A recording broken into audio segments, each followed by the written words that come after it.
মাধ্যমিকের টেস্ট পরীক্ষা তো কমপ্লিট। এবার ঠিক কোন পদ্ধতিতে আমরা পড়াশোনা করলে একটা দুর্দান্ত রেজাল্ট করতে পারবো, মাধ্যমিকের টেস্ট পরীক্ষার পর কিভাবে আমাদের বাদবাকি টাইমটা ফেব্রুয়ারি মাস পর্যন্ত আমরা পড়াশোনা করব, কি কি জিনিস মাথায় রাখতে হবে, যে জিনিসগুলো প্রতিনিয়ত যদি আমরা অভ্যাস করতে থাকি তাহলে একটা জায়গাতে আমরা পৌঁছতে পারবো।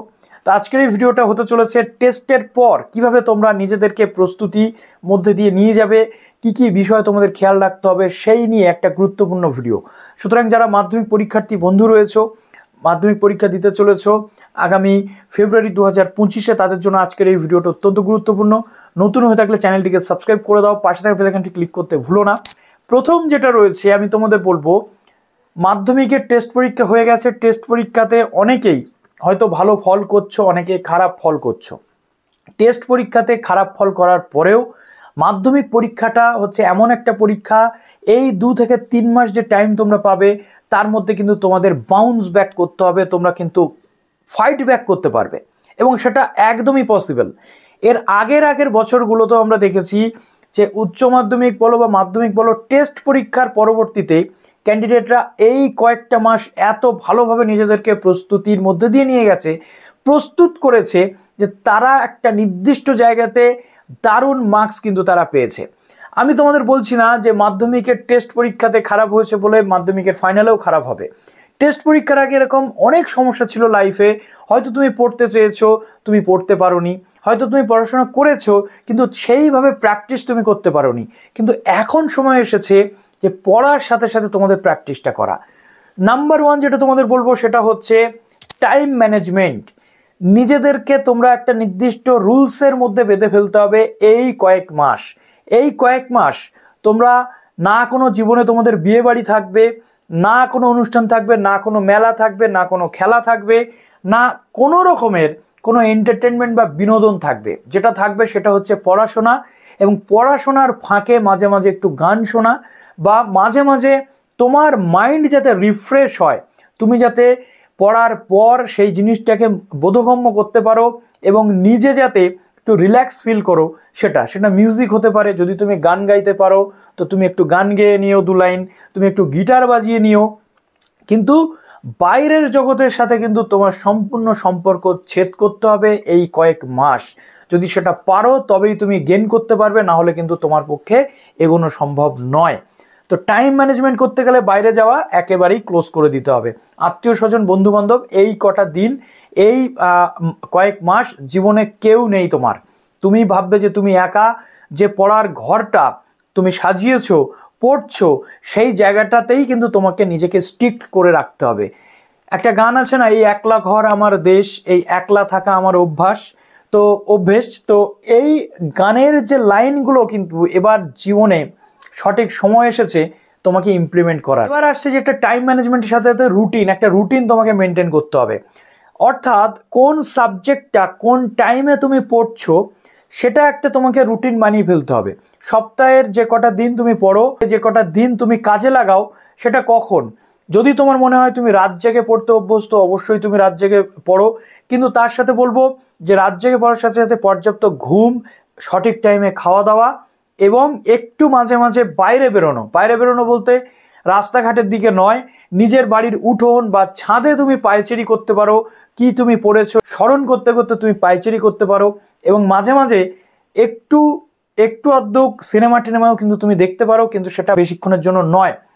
রুটিনটা তোমাকে একটা রেডি করতে হবে। যদি ভোরবেলা পড়তে অভ্যস্ত হও, ভোরবেলা একটা সাবজেক্ট দেখা যাচ্ছে ভৌত বিজ্ঞান, তুমি ভোর 4টে থেকে শুরু করলে পড়া, সকাল 5টা পর্যন্ত 1 ঘন্টা তুমি ভৌত বিজ্ঞান পড়ে নিলে।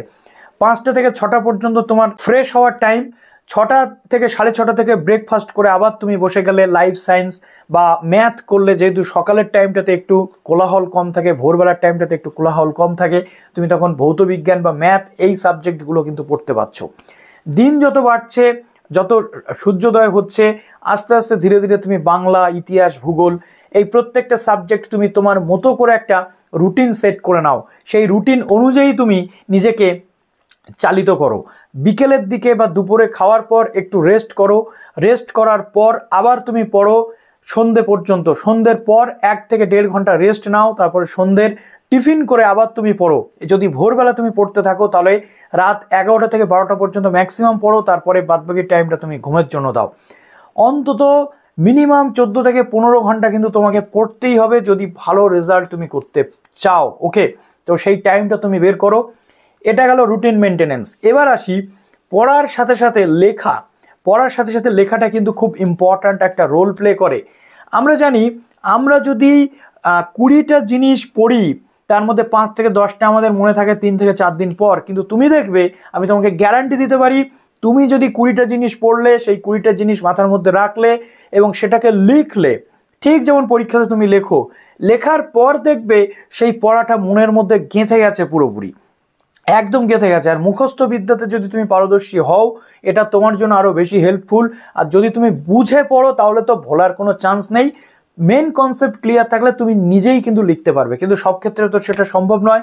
যেমন ভৌত বিজ্ঞানে তুমি তো লেখার কনসেপ্ট থাকলে তুমি সেটা লিখতে পারবে না, বা না বুঝে পড়লে তুমি কিন্তু কিছুই করতে পারবে। মুখস্থ যেগুলো করার সেগুলো তো তোমাকে মুখস্থ করতেই হবে। এটা গেল তোমার 3 number part, time management, routine maintenance এবং পড়ার সাথে সাথে লেখা। লিখছো যেমন তেমনি সেগুলোকে অভ্যাস করতে হবে। যদি তোমার বাড়িতে কেউ থাকেন তুমি তাকে বলবে যে আমি এই পড়াটা পড়েছি, তুমি পেপারটা একটু চেক করে দাও। এবং প্রত্যেক সপ্তাহে অন্তত 2 থেকে 3 দিন একটা সাবজেক্টের পরীক্ষা দাও, ঘড়ি ধরে, টাইম ধরে। কেননা পরীক্ষার সময় টাইম ম্যানেজমেন্টটা কিন্তু ভীষণ ইম্পর্ট্যান্ট রোল প্লে করবে। টাইম যদি ম্যানেজ করতে না পারো, স্কুলে যেখানে তোমাদের সিট পড়বে তুমি কিন্তু অর্ধেক প্রশ্নের উত্তর না দিয়েই তোমাদের চলে আসতে হবে। যদিও তোমাদের এমসিকিউ বা শর্ট টাইপ প্রশ্ন থাকে যেগুলো অত্যন্ত কম টাইমের মধ্যে তোমরা লিখে কমপ্লিট করতে পারবে, তথাপি আমি বলবো লেখার যে টাইম এবং তার সাথে সাথে এক্সাম তুমি দিতে শুরু করো, অর্থাৎ এগুলো তুমি করবে। এবার আমি তোমাদের বলি, নতুন জিনিস পড়বে, নতুন জিনিস পড়ার সাথে সাথে পুরনো যে জিনিসগুলো রয়েছে সেগুলো অবশ্যই রিভিশন দেবে, ঠিক আছে? এটা গেল একটা পার্ট। এবার আসছে test paper solving. Test paper তোমাদের বেরিয়ে যাবে। টেস্ট পেপার যা যা তোমাদের থাকছে বা যেখান থেকে যা সাজেশন পাচ্ছ, স্যাররা তোমাদেরকে যে সাজেশনগুলো দিচ্ছেন সেগুলো অত্যন্ত ভালোভাবে প্রতিনিয়ত চর্চা করবে, পড়বে, টেস্ট পেপার সলভ করবে, পড়বে, টেস্ট পেপার সলভ করবে। এবং টেস্ট পেপার যে সলভগুলো করছো একটা নির্দিষ্ট মোটা খাতা তুমি রেডি করছো, টেস্ট পেপারগুলো যা যা প্রশ্ন থাকে সেগুলো সলভ করে সেই খাতাতে তুমি নোট ডাউন করছো। টেক্সটের পাশাপাশি, সাজেশনের পাশাপাশি তুমি টেস্ট পেপারে যে সলভগুলো করছো সেগুলোও কিন্তু তোমাকে রিভিশন দিতে হবে, পড়াশোনাটা কিন্তু সেটার থেকেও করতে হবে। অর্থাৎ এইভাবে তুমি চালাও। আর একটা কথা বলি, তোমার শিক্ষক মহাশয় কিন্তু তোমাকে যে কথাগুলো বা যে নির্দেশনা তিনি প্রদান করবেন সেই নির্দেশনা অনুযায়ী কিন্তু তোমাকে চলতে হবে। আর একটা কথা বলি, মাধ্যমিকের রেজাল্টের কিন্তু এখনও মূল্য আছে। মাধ্যমিকের রেজাল্টের ওপর ভিত্তি করে কিন্তু পোস্ট অফিসে গ্রামীণ ডাক সেবক নিয়োগ হয়, যেখানে স্যালারি কিন্তু 16 থেকে 17 হাজার টাকা হয়ে থাকে, যেটা একটা কেন্দ্র সরকারের চাকরি। অতএব এই মাধ্যমিকের মার্কসের কোনো মূল্য নেই, এই মার্কস পেয়ে কিছু হয় না। এই সমস্ত কনসেপ্ট যারা তোমাদের মাথায় ঢোকাচ্ছে সেখান থেকে পুরোপুরি বেরিয়ে যাও। মার্কস কিন্তু যদি ভালো থাকে, অত্যন্ত ভালো মার্কস থাকলে কিন্তু তুমি অনেক জায়গাতে ফেসিলিটি কিন্তু পেতে পারবে। ক্লিয়ার হলো বিষয়টা? তো মাধ্যমিকের টেস্টের পর তোমাদের এই যে একেবারে যাত্রা পথ এরকমভাবেই তোমরা পরিচালনা করো। এর বাইরেও আমি তোমাদের বলবো যে মাঝে মাঝে এই সমস্ত যে পড়াশোনাগুলো করছো সেগুলো রীতিমতো চর্চার মধ্যে থাকবে, রিভিশনের সাথে সাথে কিন্তু চলবে। আর এমনিতেই তোমাদের যারা শিক্ষক মহাশয়রা রয়েছেন তারা তো তোমাদের টেস্ট বা বিভিন্ন রকমের এক্সামের মধ্যে দিয়েই তোমাদেরকে পরিচালিত করবেন। তো এইভাবে সব কিছু করতে হবে। আর একটা কথা, টেনশন করলে চলবে না। টেনশন যদি তুমি করেছো, পড়া জিনিসও কিন্তু তুমি ভুলে যাবে। তাই এখন থেকে মনটাকে শক্ত করতে শিখতে হবে এবং যেগুলো তুমি পড়ছো সেগুলো খুব ভালোভাবে একটা মাথার মধ্যে গেঁথে নিতে হবে। টেনশন যদি হয়ে যায় সেখান থেকে কি করে বেরোতে হবে সেটাও কিন্তু তোমাদের রপ্ত করার কৌশল শিখতে হবে।